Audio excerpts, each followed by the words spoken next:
Before you disturb the system in any way, watch how it behaves. If it is a piece of music or a white water rapid or a fluctuation in a commodity price, study its beat. If it's a social system, watch it work. Learn its history. Ask people who have been around a long time to tell you what has happened. Starting with the behavior of the system forces you to focus on facts, not theories.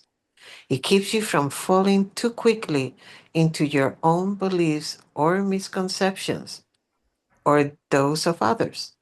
Watching what really happens instead of listening to people's theories of what happens can explode many careless casual hypotheses. And finally, starting with the history discourages the common and distracting tendency to define a problem not by the system's actual behavior, but by the lack of our favorite solution.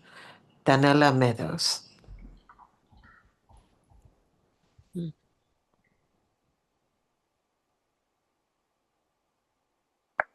So the power of the Sangha is realized not by an individual, but by a collective will. Together, we can find the strength to resist the worst influences in society, the valorizing of greed, hostility, and ignorance in all of its many manifestations. We can help each other focus our energies and attention on what is most important, wise, compassionate. In troubled times, there is a moral imperative to step up and take action, but it is difficult to recognize what action actually serves to reduce suffering and bring liberation. Together, we can develop a collective right view, a true clarity about the situations we find ourselves facing and how to meet them wisely, just as importantly, effectively. In this book, we have described that journey for one Zen Sangha over 30 years. Consider it a case. Consider it one case study in a sea of emergent sanghas. It is not intended to represent Zen sanghas more generally. Rather, it can illuminate some of the dilemmas, questions, and ideas that framed a shared inquiry into how our Zen practice, path, and vow can transform the life of contemporary householders.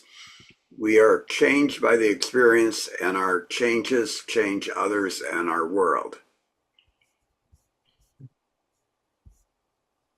Clint, the organic upholding of Appamada is very personal for many of us, and it's quite natural to look back, reflecting on what was, trying to recall what actually happened, or at least how we remember it happening. We know that memory is always partial and idiosyncratic, reconstructed over and over as we try to come to terms with what life's changes and challenges. Our lives are beautifully complicated and painfully experiments, and come to terms with life, painful experiments and challenges.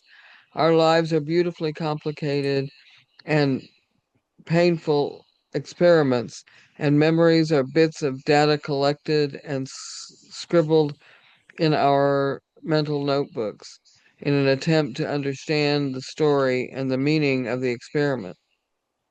My notes offered here are a very small part of the larger story of Appamada, and they are composed of many seen and unseen elements, lovely people, and surprising events.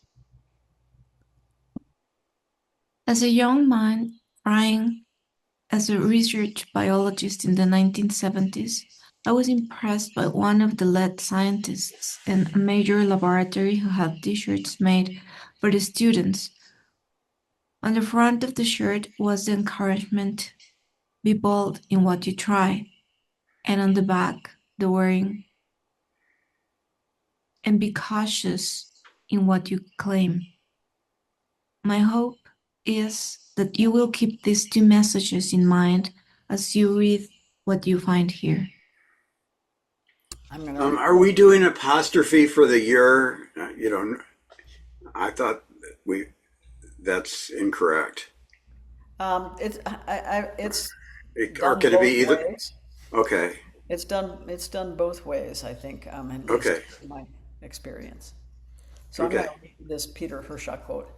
In the same way that the success of a musical improvisation in jazz is a function of how sensitively all the musicians involved listen to and play with one another, whether or not we are actually practicing Chan is never simply a function of our individual streams of consciousness, our solos, or even of the general level of expertise we bring to playing out our karma, our chosen instrument. Rather, it depends on whether our playing accords with and augments the contributions of everyone else involved in our narration. Practicing Chan, far from enforcing a depreciation of all that is not me and mine, arises only with a profound appreciation of others. Peter Hershaw, Liberating Intimacy. I'm wondering, the Chan is capitalized the first time and not the second, but I don't see a difference. Yeah, no, I don't know why, but I took this out of the book, but I'm going to make them both the same. I'll make them both capital. Okay. All right, let me move this up a little bit. Um, For could start. I would like to ask, what is Chan? Chan is the Chinese term for what became known as Zen in Japan. So Japan's Oh, transliteration of Chan was Zen. So we know it as Zen because we received it from our Japanese teachers, right? But it mm-hmm. originated in China as Chan. Okay. Thank you. Uh-huh. Over many years of following the instructions of our own teachers, training and practicing diligently in temples and monasteries, listening carefully to what our students have asked of us, and attempting to be as skillful as possible, maybe even acting boldly at times. We have done our best to take care of our lab. We continue to pay attention as best we can and learn from the data we collect along the way. Equally, I hope we are respectfully and humbly cautious in what we report or claim. This story is not meant as a conclusion to a successful experiment, nor is it a comparative argument for a new or better spiritual community. It is just a wholehearted and imperfect record of where we have come from and where we seem to be going. This has been our collective way. Before we move on, I think you need a comma after experiment and before nor. Um, ah, okay. Yeah, that's right. That's probably better. Okay. Good. All right, let me move this up a little bit. As a relatively small but lively lay sangha, we not only look back, but continue to look forward with anticipation, full of hope and shifting dreams. We stand in the midst of it all and look around, immersed fully in the community we have created, which will hopefully go on without us. Our looking back, looking around, and looking forward is what this book is about. I wonder how it will turn out. Peg. Appamada is a small sangha evolving to serve contemporary people living ordinary lives. As Flint points out, this book is not intended to suggest that it is some kind of magical utopia or a model for other sanghas or spiritual communities. There are plenty of disagreements, even conflicts in this movement. We try to resolve them together using the principles we've learned together as a sangha, the principles we've tried to describe here. My sense, as I've mentioned above, is that our story should be viewed as a case study of a single Sangha at a particular time. Case studies are valuable. They're one way knowledge and wisdom are built over time in many fields, in law, in medicine, and business, for example. Our hope is that this book will inspire other sanghas to tell their stories and share their guiding principles and architectures. This will enrich and deepen our understanding of the Dharma and its evolution in the West. When we share our stories, we learn so much from each other.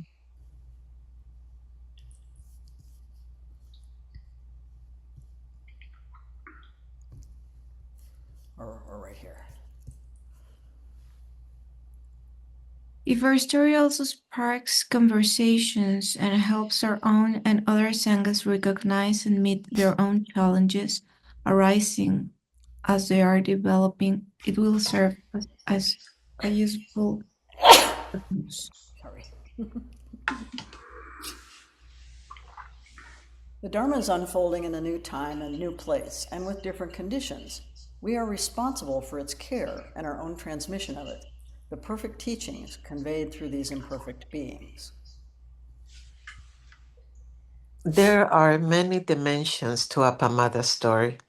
This is the history of what actually happened.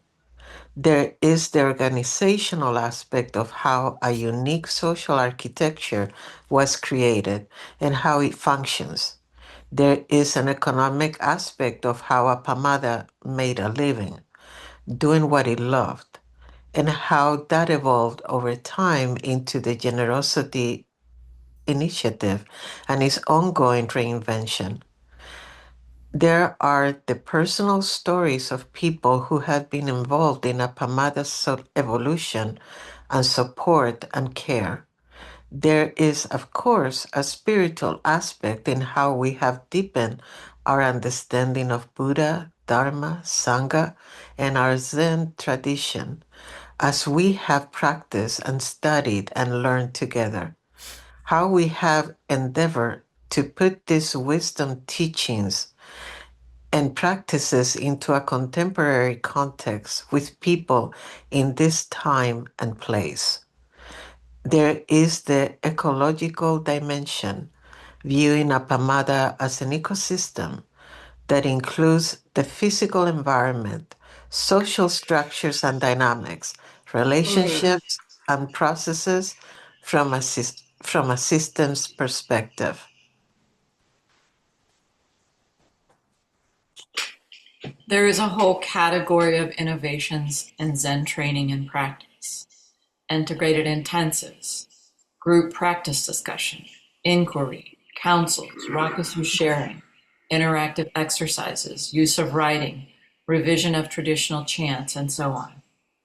There is a challenges met aspect, managing to sustain our connections and our aspirations in the face of numerous upsets, challenges, and difficulties large and small, from trying to incorporate as a nonprofit to senior teachers moving to a new homes far away, to political upheaval and global pandemic. There is the role of language in shaping this evolutionary movement, the role of psychology and psychotherapy, the role of art. There is the aspect of vow, service, roles, and ceremony. There is the uninstitutionalizing of religion. There is the aspect of place and memory and creating spiritual community. There is the natural collaborative creativity of people who share an aspiration and the energy to realize it.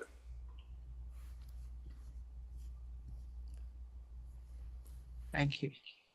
There is our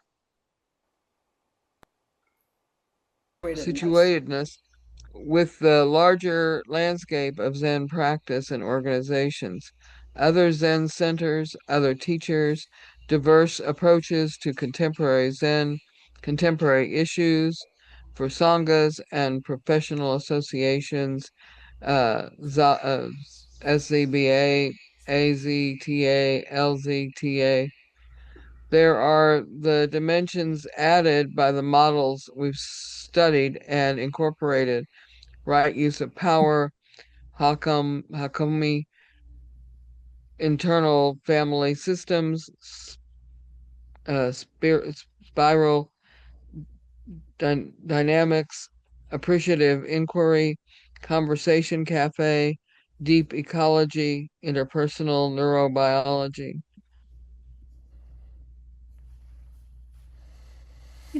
What we're reading is still this dialogue? Dialogue? Wasn't it a dialogue? Yes. Yeah, this is my section of it. Ah, okay. There is a profound and personal, no, see? Yeah. There is a profound and personal spiritual journey of two teachers who inspired each other and deepened the practice of the Sangha and beyond as a consequence. There is the development of affiliated Sanghas at a distance and a evolving use of technology to serve more people in more ways. There is the online archive for the Appamada website, YouTube channel, and SoundCloud recordings. And of course, always, there are the people. In this account, we have named some names, but we are not able to name all of the people who have been important to Appamada, because that includes everyone who has ever joined us for Zazen, for intensives and ceremonies, potlucks and movie nights, everyone who has served on the board and our councils, our wonderful Dharma teachers, everyone who has supported Appamada with their generous contributions. It includes Louisa, our house cleaner, carpenters, landscapers, Aaron the bookkeeper, and our accountants, and people who show up for Sangha work days. If in reading this book you search for your own name and are disappointed, please understand that you are seen, appreciated, and valued here. Your generosity of presence and support are so important in Appamada's unfolding story. We are just telling that part of the story that we can within the limits of space and time and memory. We've invited Sangha members to add their own reflections and memories too. I hope you will recognize that they represent the wide range of experiences with Appamada that includes you too. Hmm. Do we? Once, Yeah, go ahead. oh, do you want me to read the other page? Let's read this paragraph and then we'll Okay. read the page. Yeah. Once an earnest Zen student confessed to me, I just want to be special. You are special, I responded, just like everyone else. If you want to feel special, help others feel special. Each person is the Buddha of their own lifetime. Oh, I really like that. Where am I here? I'm trying to find my. Okay, let's see. Okay, yeah. So now let's read this. I'm going to have to scroll down here. Let's read this Musang quote here. How would the Buddha speak if he were alive today? What vernacular would he use? What would he want to communicate to others? Interpreting the words of the Buddha has always been conditioned by the cultural, social, linguistic, and historical context in which his teachings have spread. Again and again, the situational response has been the rewording of the Buddhist message. It is not simply a matter of Buddhist Pali or Sanskrit words translated into local languages like Chinese or Sinhalese or Thai or Korean. Rather, it has been a matter of each new Buddhist culture reinterpreting the words of the Buddha in response to their own particular context. In many cases, it has resulted in the reformulation of Buddhist teaching as found in the earliest texts. Thus, as they were integrated with local worldviews, they were understood as Buddhism regardless of the ways it might deviate from the earliest teachings. At the same time, in the midst of all this change, each Buddhist culture has also produced monks, nuns, and thinkers who engaged deeply with the teachings and tried to maintain the spirit of the earliest texts. We can still see this today as Buddhism has gone global. Revoicing the Buddha Musang.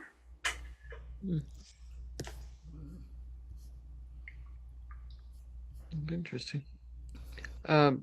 So how does this book end? This book does have a rough chronology, which means it ends somehow in the present, but with an eye toward the future and our heartfelt encouragement to continue creating the causes and conditions for a healthy Sangha and for conveying this Dharma forward for the future generations. There is this book, of course, and our recorded teachings, but the Dharma is conveyed by lived experiences, relationships, sincere practice, and vow. Temples, robes, and monastic training are not required for the wholehearted followers of the way. You don't even have to call it Zen, Joko said. Okay. Wait. Go back. I want to just see something. So since this is a quote of, oh, I see. The quote is just the one line. Okay. Yeah. Okay, right there. Our work has been to build a vibrant, creative, contemporary expression of Zen with deep roots in tradition, its wisdom teachings, its inspiring figures, its powerful stories, and most of all, its establishment of the Sangha, the gathering of people aspiring to practice together in this way. This is an evolutionary process that respects the past and builds from it. It envisions the aspirational future, and it works in the present moment to create the causes and conditions that can bring that aspiration to life. This is the Appamada way. It is a direct descendant of traditional Japanese from Soto Zen and Joko's crisp, exquisitely simple contemporary Western Zen. Most of all, it honors the Buddha's last words, our core principle of mutuality, of waking up and growing up together. With that last word, Appamada, the Buddha encouraged his followers to fare forward with mindful, energetic care. And with this word that we took for our name, we also honor the Buddha's original teachings, gathered in the Pali Canon and the Chinese Agamas. We must be the Buddhas and ancestors of our own time, conveying the Dharma for future generations, for their well-being, happiness, and liberation. This is our fundamental responsibility to the future. This is our movement.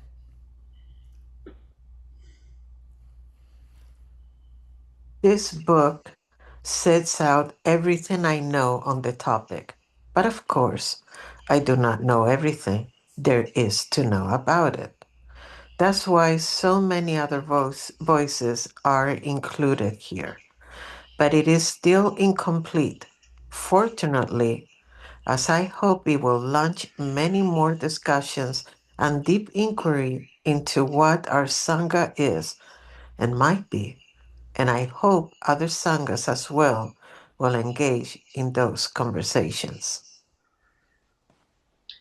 I'm so grateful for this work, this result of many years of experience, observations, inquiry, and interactions with this Sangha that I cherish. I bear full responsibility for the book's limitations and errors. Still, I hope you will find something useful do you want that to say on your own spiritual journey? Useful for your own spiritual journey, alone with others, as Stephen Batchelor put it. About Sangha, the best you can say is not to. In this not to, nothing is separate and nothing in the world is excluded. The enlightened of all times and places have entered into this truth. May the Dharma prosper in future generations, and may we be worthy of the Buddha and our Zen ancestors. What does it mean not to? That's a quote from one of our chants. And the chant is the Shin Shin Ming, and it's about this. The best you can say is about this. This whole experience is not two. So, yeah, I almost put the chant, the at least a big chunk of the chant in the on the facing page, and I might still do that. Hmm.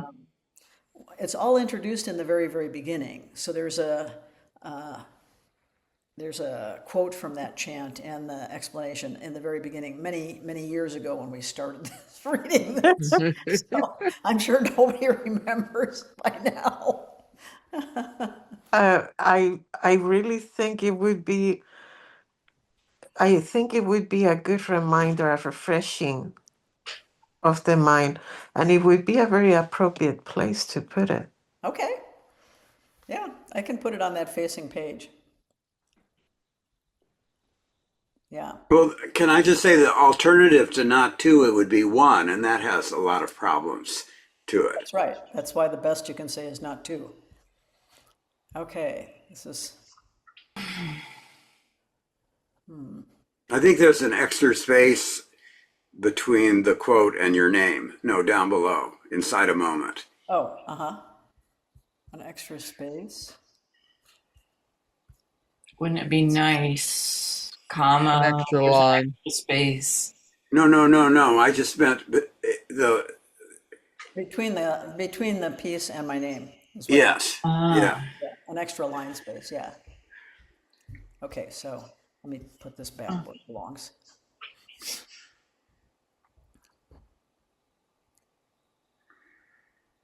I don't know. You know, in a way, to me, this is so zen. We are absorbing and learning from what you wrote, and we are doing commas and periods and spaces and grammar at the same time. At the same time, I know, it's amazing. It's amazing. Yeah, their minds can do this. I'm not sure who's reading at this point. it should be Kim. Him. Inside a moment. Wouldn't it be nice, Chosen said on into the still, quiet Zendo, to step inside a moment? I'm considering that now. How would it be like? It's stepping inside a cathedral, a great space soaring above and around you, filled with light from windows of many colors.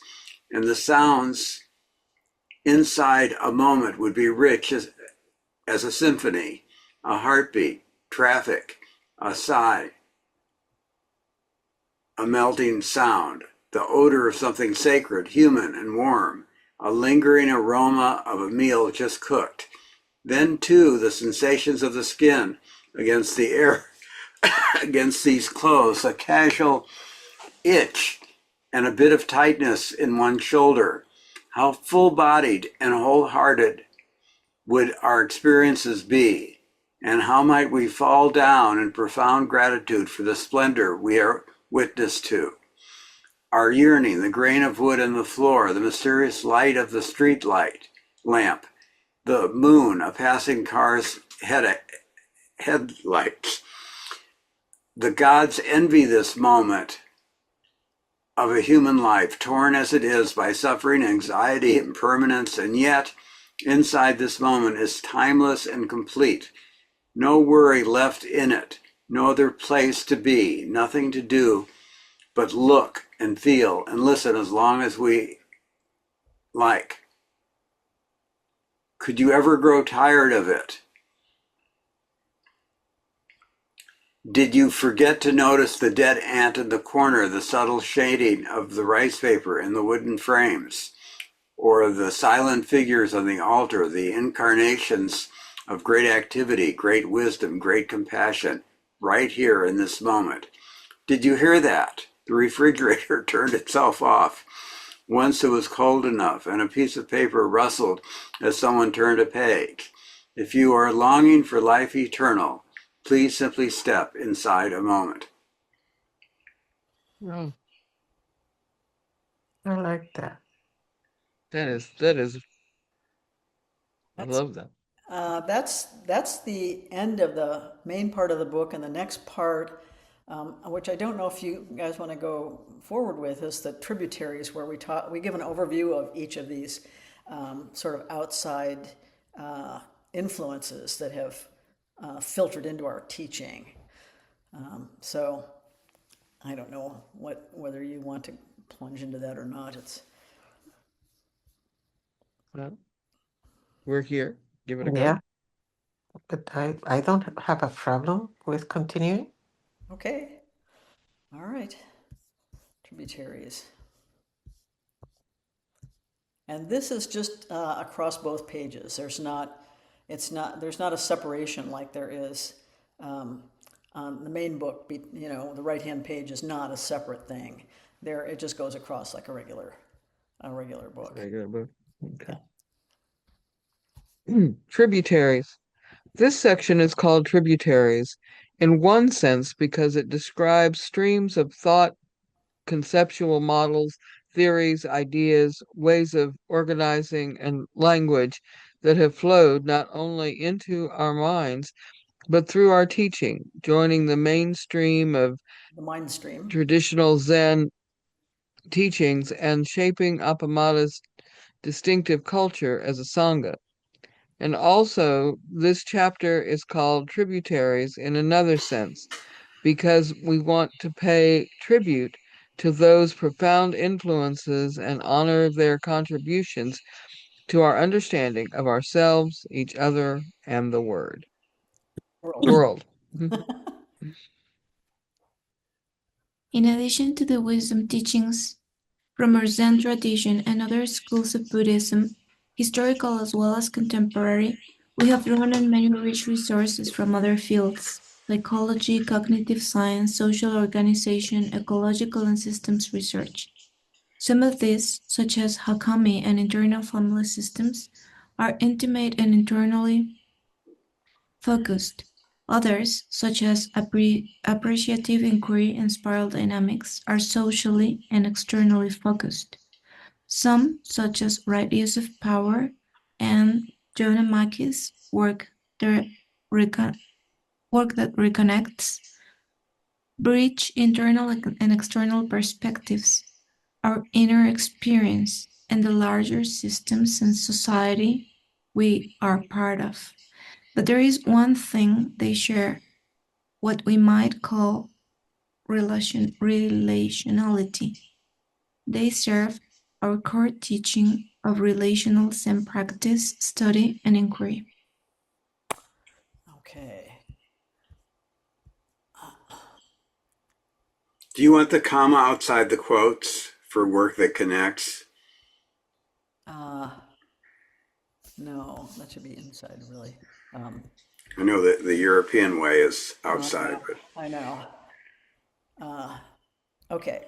Still, Zen is not psychotherapy, of course. Psychotherapy can be beneficial as a complement to Zen practice, particularly if there are psychological obstacles or developmental work that still need to be addressed. But some psychotherapeutic methods can also directly support Zen practice and deeper insights. They can allow Zen students to discover and release some conditioning that limits them or creates obstacles on their spiritual path. They can help us better understand how we create our unique inner reality from our interpretations of our experience. Peg, could you go back to the beginning of that paragraph? When you read this part, one second. Um,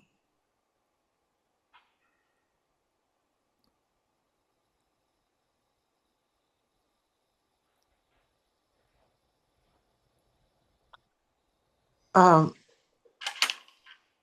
so when you read it out loud, you said, but some psychotherapeutic methods can also directly support Zen practice in deeper insights. But you have written and deeper insight. So I'm just bringing it up because sometimes we read something that we would like it to be there, but it isn't. So I'm just bringing it up to see what is your preference. I guess practices could be plural too. Zen practices. No, No? Okay. that's an umbrella term. Okay. Yeah. I'm not sure what it is you're pointing to. Between practice and deeper insight, Uh-huh. you've read it instead of and, you've read it as in. Oh, I think that, I don't think so.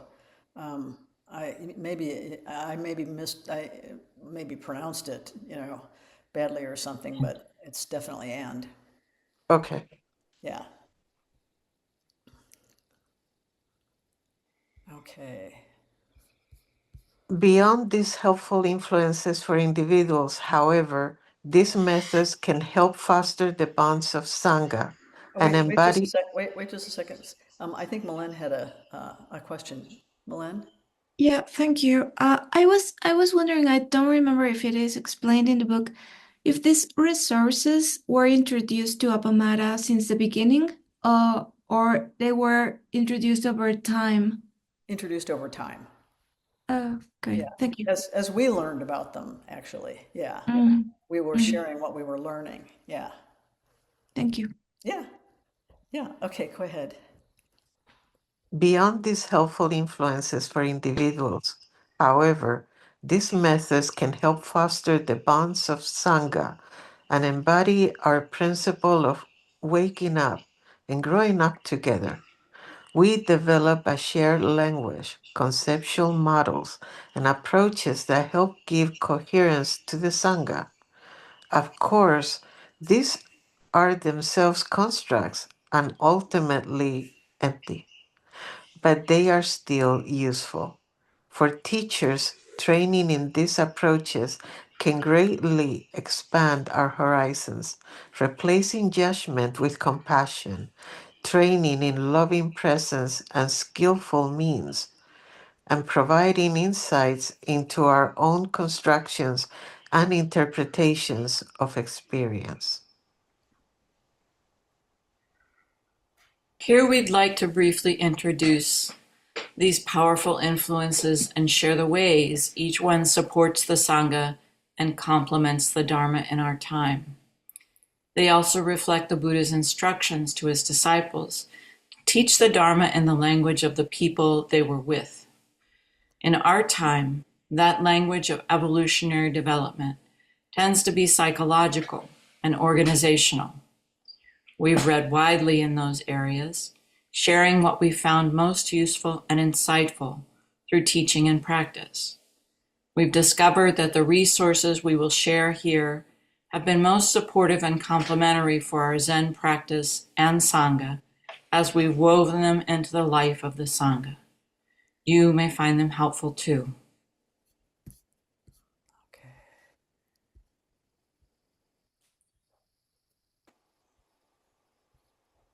Sharing such teachings as with those of our Buddhist tradition creates a framework for collective understanding that builds a strong sense of Sangha through shared language, concepts, and perspectives on human experience.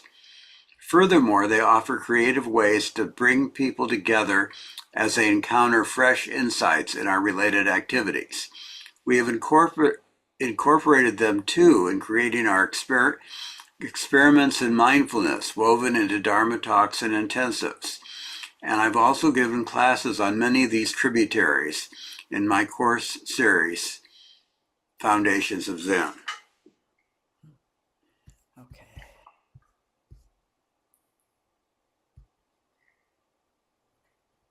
Hakomi, learning how to be in loving presence. Flint introduced me to Hakomi. He believed, he said, that every Zen teacher should have training in Hakomi and in an internal family systems IFS.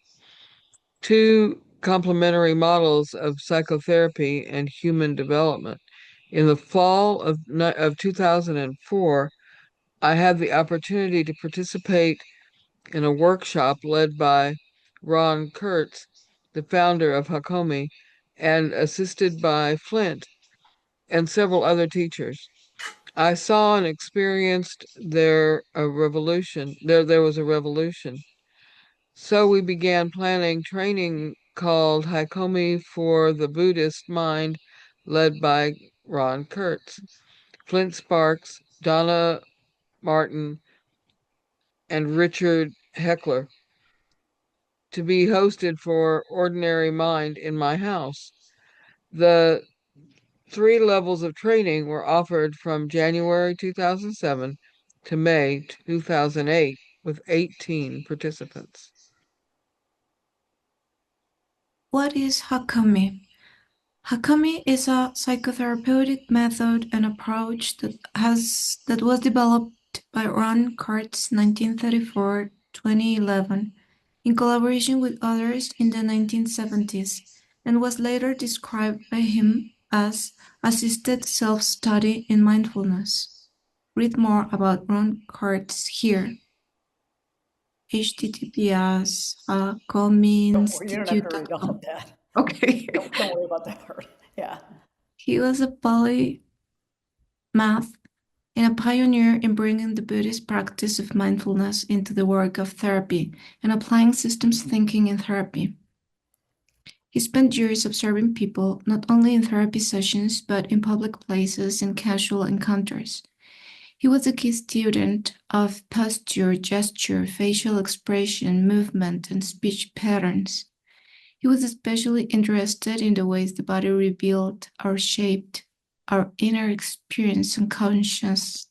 He felt that by exploring these physical manifestations with a client, deeper psychological meanings and processes, what he called core material, could be accessed more directly than with conventional, at the time, talk therapy. The therapist could serve not as the one who knows, but as an assistant for this process of accessing and working with the client's core material. Two things. One is, after the URL, do you want, and the bracket, do you want a period? I always hate to do that because I think people might put the period in. No, but you have the quote, you have the bracket, the parentheses, whatever. So they wouldn't put that in. Yeah, I'll put a period after it, but I don't think it's a good idea. But the other, I know what you mean when there's not the bracket. The other thing is you have 2 dots after unconsciously, 2 periods.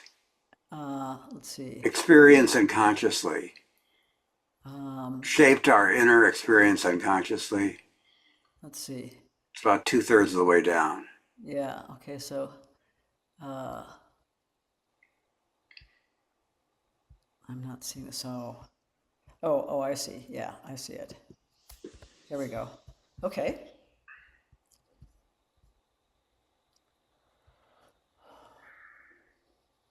Whose turn is it? Is it my turn? Yeah, it's yours. It's Okay. Peg's. Okay. Hakomi is based on fundamental principles that organize the work of therapy, as described in Body-Centered Psychotherapy by Ron Kurtz. And you have 2 ins, as described in in. Right. He writes, hold on here. These are the fundamental principles he writes about. 1, organicity, living systems. Psychotherapy is healing, and healing only happens to living organisms. You can fix a car or a bookcase, you can repair a television set or a computer, but you don't heal them, and they don't heal themselves. Only living systems heal. They don't get fixed or repaired or anything like that. Healing is an act of self-recreation. One being cannot heal another. The other can only help or hinder. The organicity principle places the locus of healing within the client and the client-therapist relationship. I'm actually going to take this page number out of here. Mindfulness, the path of consciousness. Mindfulness is both a principle and a state of consciousness, he writes. As a principle, it is part of the meditative and contemplative traditions. As an attitude which the therapist holds, It speaks of preference for the path of consciousness. It declares its faith by taking the time to simply study experience before doing anything about it. Mindfulness begins with a preference for tasting over doing, a preference for noticing how one is being touched and moved in consciousness, how one is organizing one's experience. As we use mindfulness in Hakomi, it might be called assisted meditation. It is a matter of staying a little longer, gathering more information, and allowing things to happen by themselves. This is very interesting. I thought so. Nonviolence, reverence for life. Nonviolence is a practical recognition of organicity. It is a policy of going with the grain, of staying with what is natural, because that's what works. Going against the grain, using force against a living system, is asking for resistance. Violence in therapy is very subtle. It is not that obvious to people raised with the models of authority common to our culture. When someone simply assumes that they know what is best for others, you have violence. Violence in therapy is not just deliberate physical harm. It is a failure to accept the whole person who is client, a person with his own story, her own ideas, images, needs, wishes, capabilities, pace. Should it be the whole person who is a client or not? That's the way he wrote it. Oh, okay. I forgot that this is a quote. Yeah. A second way nonviolence operates is by placing the emphasis on experience rather than advice or interpretation. We are not there to solve problems or to tell this client who he or she is. 4. Yeah, this has to be set off. It's not, for some reason, it's not, it didn't get set off as a separate paragraph, which it should be. Okay. Yeah, yeah. Mind body holism. Holism is a recognition of complexity and the inherent unpredictability of the whole by the parts. It is the recognition of the influence of each aspect of living on all the others. It sees patterns and nonlinear influences. Mind and body are such a self-organizing system. And is there an extra space there after system? Period, space? Maybe. Yes, it It is. looks like it, yeah. Yeah, yeah. Hold on. I'm just fixing this other thing. Uh, yeah, hold on just a second. Okay, now, there. Oops. Okay, I fixed it worse, actually. Um,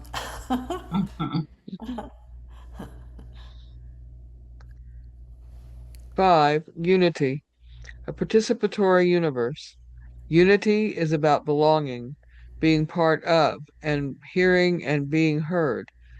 Many therapies take integration and harmony as major concerns, whether we are talking about joining people joining to be a family, organs harmonizing in a healthy body, or thoughts, ideas, beliefs, impulses, plans, feelings, memories, joining in to become a single self. All these systems speak about unity and integration. We study such systems by exploring the ways in which they enable and support communication among their parts, and conversely, how they collapse, suffer, and die as communication breaks down and stops. We embrace unity when we bring attention to aspects of ourselves that are in isolation and conflict. We embrace it when our way is acceptance and curiosity. When our goal is to bring together all aspects of the person, mind, body, and self-universe. When we know as part of our being that we are connected to each other in this world. Knowing is the healing power of this work. There's supposed to be a set of quotes at the end of that, so I just fixed that. Okay. What are the key elements of Hakomi that have most influenced our teaching? Our training in Hakomi was personally transformational and mind expanding, but it was also foundational for our Zen teaching in a number of ways. The first is the training in how to be with another in loving presence. This mindful, caring attention, acceptance, and connection are essential in our roles as teachers and spiritual friends. You see you need a period there? Yeah, I see it.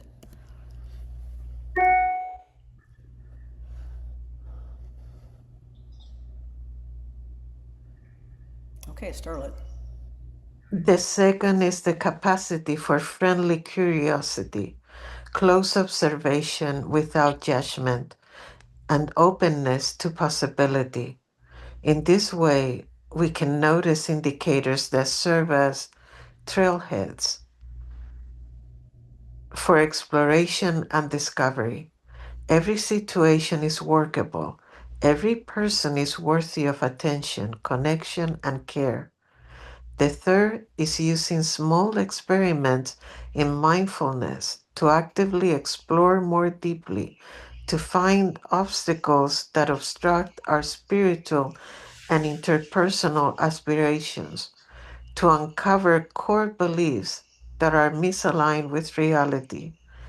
These small experiments are always designed to be nourishing and have no wrong answers. All responses, and even no response, provide useful information which Kurt called data. And he was fond of saying, be sure to get the data. Because it is a quote, the B, shouldn't it be capitalized?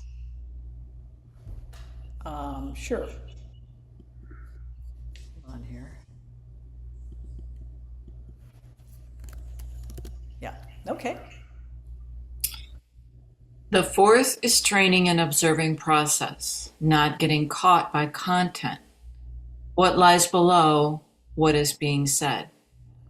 How is the person constructing their reality from their experience? What is happening in the in-between, the relationship? And finally, Hakomi training provides a rich archive of interpersonal exercises that not only provide surprising insights about ourselves and others, but which we have used to develop threads of warm personal connection that ultimately weave the social fabric of the Sangha.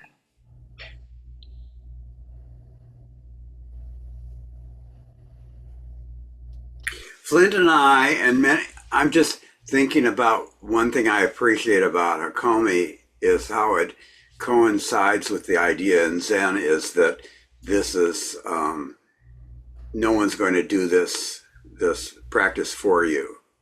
Yeah, that's right. In the parallel to Hakomi. Flint and I and many folks at Appamada have trained in Hakomi, which enriches our Sangha in all the ways described above. It is a powerful training in close observation of subtle indicators that serve as trailheads for exploration, deep listening, and profound acceptance of another. We highly recommend Hakomi training for anyone who aspires to a teaching role in Zen or a leadership role anywhere. Move this up a little bit. At a Hakomi conference, Ron asked for volunteers for a demo A young man named Chris came forward. He told Ron that he had just graduated with his MA in social work, but he was troubled. Everywhere he looks, he said, he sees people suffering, and he felt overwhelmed and inadequate. What should he do? I don't know what you will do, Chris, Ron said kindly, but I know what I do. What is that? Asked, oh, your quotation mark is up on the other line. Should Yeah, be down here. yeah, yeah. What is that? Chris asked, or asked Chris. I try to help the person who is right in front of me. Then he said, close your eyes, Chris. Do you mind if I say something to the audience right now? Chris nodded, and Ron turned toward the audience of 400 therapists. If you feel you can offer a little kindness, he said, raise your hand. He turned back to Chris. Open your eyes. As Chris gazed out at the sea of raised hands, Ron said gently, you don't have to do it all alone. Oh, excuse me, all alone. So I had a question about the ask Chris outside the quotation marks. Should that be a small a? So kind of what I don't want it to do. Let's see. Yes. I'm trying to sort out these quote marks and Mm. why they got so discombobulated from each other. Yeah, it looks like there's an extra space after offer a little kindness. Mm-hmm. Yeah, yeah. Just a thought.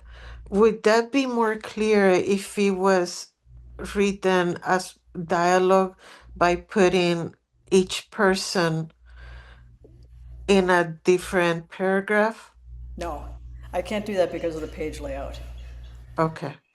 It would push it into the next page, which we can't do. Understood. Some things are a function of the page layout. I know. I know. Then that I know how hard that is. Yeah. So it's 8:08. Do you want to continue or do you want to stop here or what's your preference? I, I, I'd like to I'm stop. happy to continue, or I will either way. You have a vote each way. What does everybody else think? I could go either way. I don't have any. That's not a tiebreaker then. I know. Sorry. Not a very. Well, let's stop here and if if you want to go ahead with this, we can pick up with right use of power next time. Yeah, I think that would be great. Yeah. Okay. All right. Thanks so much for your help. This is really enormously helpful as usual. So helpful. Yeah. Okay, I'm going to And stop sharing then.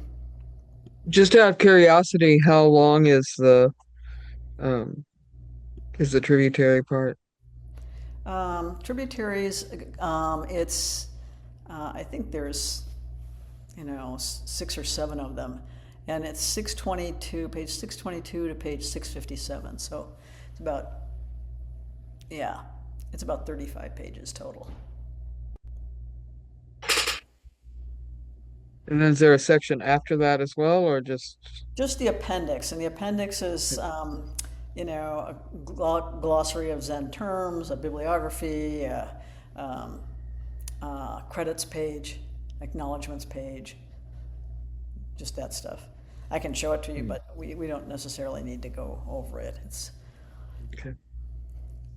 It's not quite so much to be concerned about with that. Yeah, yeah. Okay, did I stop sharing? Mhm. Okay. I'm gonna quit out of my application where I have the changes.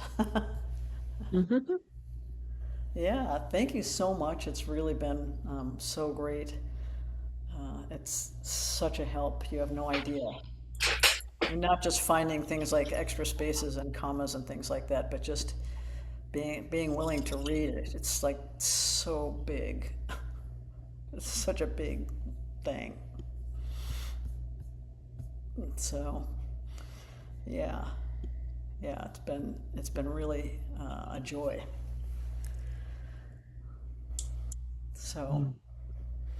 It's you been wonderful being a part of it. Melissa and me were writers, know, uh-huh. so we go through this process with everything we write. I know. Mm. But it's sometimes you know, hard to find willing victims. It is true. I will admit that. And I was telling, who was I talking to about this? Where I said, you know, I'm in the canyon of doubt. Oh, I think I was talking to Alice about this. So I'm in the canyon of doubt, and she said, "Oh, so you're anxious?" And I said, "No, I'm not anxious." And she said, "What do you mean? You can have doubt without anxiety?" And I said, "Yes, you can have doubt without anxiety." And she said, "Well, what kind of doubt is that?" And I said, "I don't know whether people still read books." Oh, they do. That's my, Uh, that's an open question for me.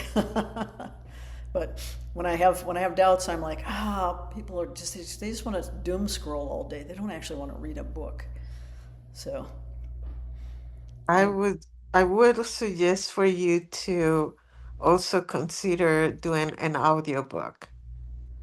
oh, but there's so much visuals in it. That's what I worry about. You know, there's so much That's visual true. content that would make it hard. I mean, unless I read it the way The we've been reading it with, you know, put it on the screen and then read it. Um, that would be You could do that too, but you also a lot of audiobooks where there are, a lot of illustrations or many pictures. They come with and you PDF. could because you said you're doing a black and white version, right? Yeah, They come with a supplement right. so that you That'd be can, after excellent. you're reading it or Yeah, while you're listening, you can go back and find out all of those things. that's another But little project. but We'll you see don't if want I to have. leave out a whole group of people who can't read or who are not visually Yeah, able to do it themselves. I yeah. think it's very important what you have to say. Well, thank you. Thanks. Yeah. On good days, I think that too. In the canyon of doubt, I wonder. Hmm. I'll send a donkey down to the bottom of the canyon with a message for you. Yeah, please do. Please do. I'm down there thinking, man, nobody's going to be interested in this. So that's the canyon of doubt. We have If to you march came on. to it to share, if you came to something because you wanted to share it, then there will be people who want to read it. I came to it because there was something I wanted to celebrate, which is our Sangha. You know, I just wanted to celebrate it. It's so, um, for me, it's such a compelling story. But I don't know whether that's a compelling story for other people. Mhm. You're doing the most important thing. You're taking the step to do it. And Yep. then you let everybody else react in their own way. But you're giving them that option. If you don't write it down, then you will never know, and other people will never know. I think that's very true. Yeah, very true. So, yeah, yeah, we'll see what happens. I have all the logistics ahead of me of connecting it with ISBN numbers and, you know, the website is, do you want to see the website? Yes. The Yeah. website's made for it, yeah, except for the ordering page isn't there yet, but I'll hold on a second, I can show it to you. Um, By the way, which program are you using to create the book? I'm using a program called Affinity, which is an Adobe killer, because it's a suite of applications like this is Affinity Publish, and there's Affinity Photo, and you know they're just going after Adobe, and they've decided to Hmm. release everything free. Everything's completely free. Well, that's nice. Yeah. So what they will charge for is if you want the AI uh, complement to it, which I don't care about. So hold on a second. Smart decision. Yeah, but it can output things in all kinds of formats, and it's okay. So let me put this up here where I can share it. Yeah, yeah. I think that's probably as big as we want it to get. Um, And I'm doing this website in Squarespace. Mhm. I I use Atticus, the program Atticus, for making my books. Uh huh. Yeah. So, can you see it? Mhm. Yes. Okay. This is the. I have some page layouts in it. Got some bio information in it. Then there's an about the project page, which talks about. Oh, I see. All right. Um, this is just about the project itself. There's contact, and then there's a link to Appamada's site. It's very simple. Then there'll be an order page where people can order books. And Nice. we might put a forum there where people can ask questions and discuss whatever that might be useful for, like if there's some other sanghas that are uh, thinking about implementing some of these ideas, then there's a place where they can ask questions about it. All of that. That might be a good idea. Anyway, Mhm. Can, that's it. I can I make a suggestion? Uh huh. I think it's beautiful, but I would recommend or point out that um, I know it's not white. It's an off-white color for the titles. But the thing is that for somebody who has, oh, no, okay. I was gonna say that for somebody with low visibility, or somebody who has problems with their sight, they may not be able to see it.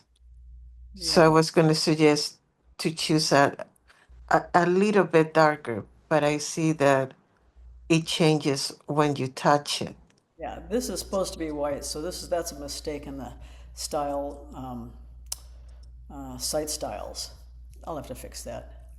But Hmm. it's supposed to be white, so it's like about the project is. Okay. Yeah. Yeah. It is a very calming website. Oh, good. That's my intention. Yeah. That's my intention. I'm glad you think so. It's Yeah, beautiful. so and that's not really the book cover. Ben is doing the book cover, but it'll include that image, the white Rakasu image, and then I don't know what else he's going to do with it beyond that. Yeah, he's in charge of that. He's been really sick for a couple of weeks, so we haven't had any I'm forward motion. sorry. Yeah, yeah. Hmm. So yeah. Can you ship books internationally? I believe so. The fulfillment is through Lulu, and Lulu does business all over. So Right. yeah, so I wouldn't. But if there are any problems with that, I'll do that personally for anyone who wants to order books, internationally. I'll pack them up and send them myself. I'll get mine when I'm there. Yeah, yeah. So anyway, so that's anyway, you get a little sense of. I'm trying to work on that other end of things, the logistics end of things. Um, Mhm. Getting the ISBN numbers connected. We have the ISBN numbers now, but Bowker has a whole bunch of services also, which will be useful. Like there's a look inside function, so Mhm. people will be able to do that and browse a little bit, and that's kind of cool. It's going to be exclusive to the website, so it won't be on Amazon or Bookshop.org or any of the big retailers. So they just take too big a bite out of it, and considering what it's going to cost already to print it, with the color and everything, it's not really feasible. Yeah. They take 30 to 60%, which Yeah, is you don't need that. yeah, yeah. So it's not going to be if it were going to be like a beach read blockbuster, um, I that'd be love one thing. that. Then I'd be Beach read book. yeah, right. If people were out there buying it in airports and stuff, that would be one thing. But I don't see Mhm. that happening. Hmm. Yeah. That's funny. So, yeah. Well, what do you guys think overall about the whole thing? Now you've read the whole thing, so I'm I'm kind of curious what's your like overall impression.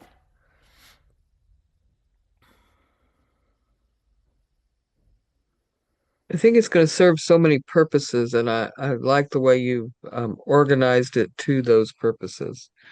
Um, and after you've read it all the way through once, or even maybe not all the way through, you can be able to pick it up and just focus on those parts that were especially meaningful or especially you might need in your if you're creating a sangha. And so I think it's going to be one of those things where you read it and then you pick it up again and again to check out different parts of it and to remind yourself what it's about. That's a lovely thought. I hope that's true.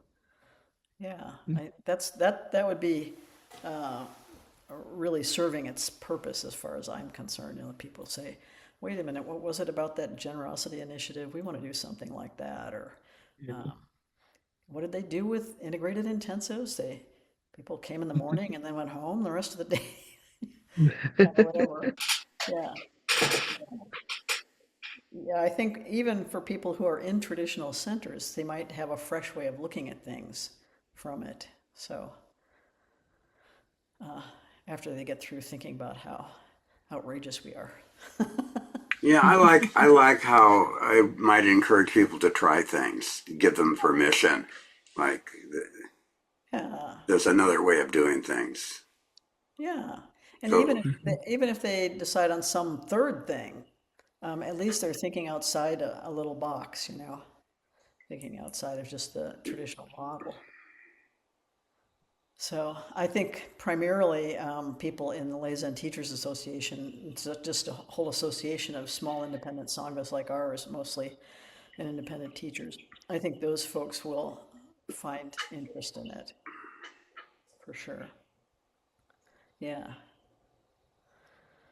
Any other overarching impressions like cut it? I would say I get the feeling that it's very broad and very deep Hmm. at the same time, that there's a lot of information. So, what Melissa was saying about people using it as a resource makes a lot of sense. I don't know about sitting down and reading through the whole thing, Yeah. um, but being able to, it depends on the reader, I guess. Depends on what they're looking for. Yeah. Yeah, I mean, I think a lot of people from Appamada will read it all the way through. The people that have had some contact with Appamada who Curious are about, really, yeah, curious about its yeah, history. Yeah. all the different aspects of that. Yeah. But They yeah, know that we do certain things, but they don't know the history of that, or why it originated. yeah. Yeah. The why. Yeah. Or like the tributaries, I think is really helpful Hmm. because I mean we talk about Hakomi, but the organizing principles, I haven't heard those. I mean, I haven't done any training, but I haven't heard those. Yeah. Yeah. And if you did the training, you might not hear them. I mean, I tried to get Ron to talk about them, but he wouldn't. Um, because they fascinated me, and I thought this is an interesting way to think about therapy. He was very interested in a lot of different complex systems theories and things like that, like I was, and so it was fun to talk about. But yeah, yeah, I think it will be helpful when people say, "Well, I've heard people talk about right use of power, but I have no idea what that means," Or people are always talking about internal family systems, but what is that exactly? Yeah, So it's Mhm. just a little capsule overview, and then why did we use it? What good is it for us? And I thought that would be helpful, but and there's a lot of those influences in what we do. I One of the things that I have I have created a nonprofit. And the thing is that it's been in limbo because I have never done it before, Hmm. and I feel lost, not knowing how in the world to do this. And I managed to do all the legal part. All of that is there. But the rest of it, I think, is what gives it life and what gives it purpose and how it works, and it gives it the soul. I am working on that. Hmm.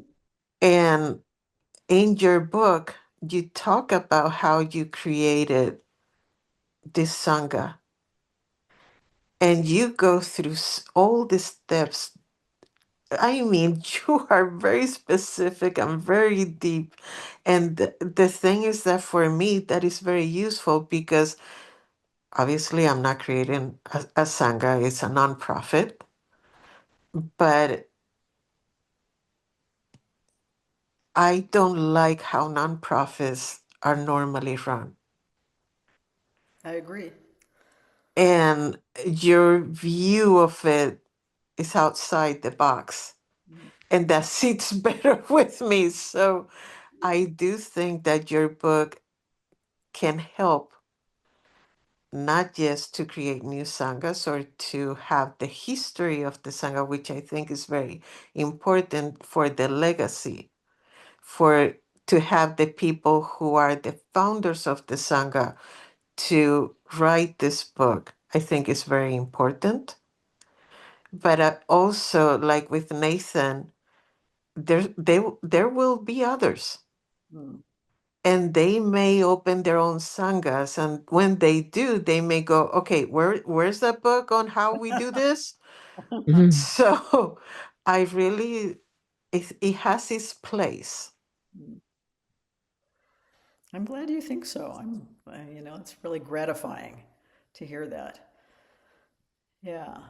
Yeah, hopefully it will help people. I mean, one part of my audience is people who are interested in organization and how you create organizations, how you structure them, how you give them a sense of purpose, and because what we've done is not even common in other, venues in business or something like that.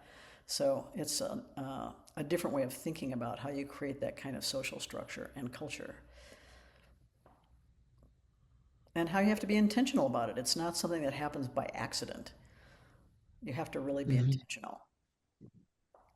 Yeah, this Saturday we were reading in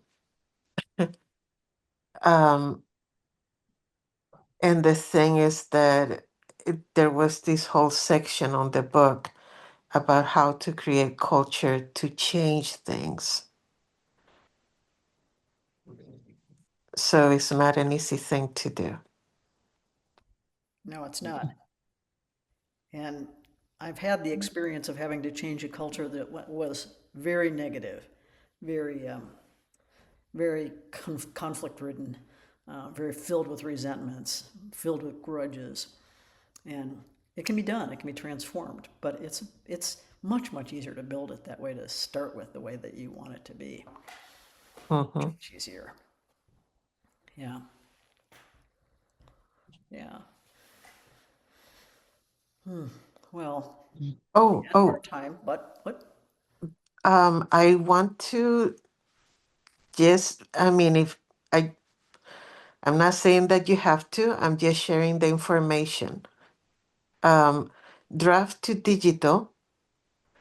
If you do the digital book with them, besides what you're doing with Lulu, you can work with both of them. Hmm. So you can have Lulu do the physical book, Mm-hmm. but have Draft to digital do the digital book. Oh, I'll make a note And of that. the thing is that you don't have to pay Draft to digital, and the thing is that they take a cut, not as large as the one you mentioned, I believe. And the thing is that they only make money when you make money, but they also work towards really putting the book out there because they Marketing. want to make that extra money. Uh-huh. I'll check it So out. Thanks. um, this is, I'm putting it in the chat. Oh, okay. Great. Yeah. I'd love to hear what they're doing, what they can do. And it's really easy to do, but 1 second so I can give you the link.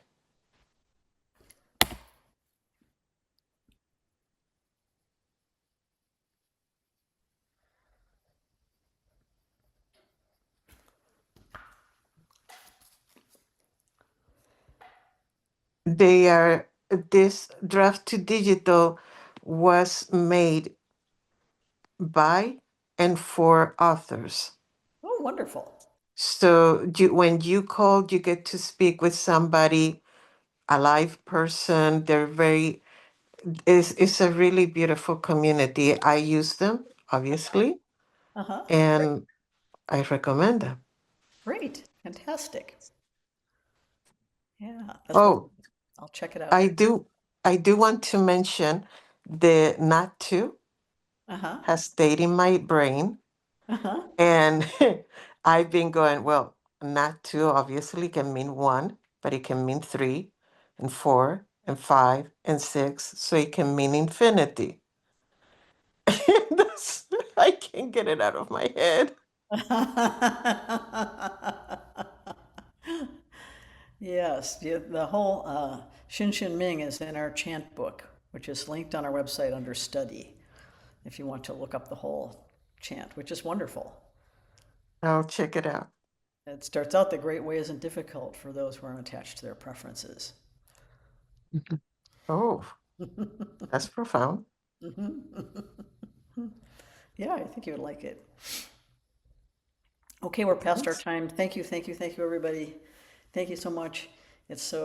It's great to see you and great to share this with you. And thank you for your comments. It's so helpful. Thank Wonderful. you. Good See night. you next week. Good Next Bye. night. week. Okay, bye-bye.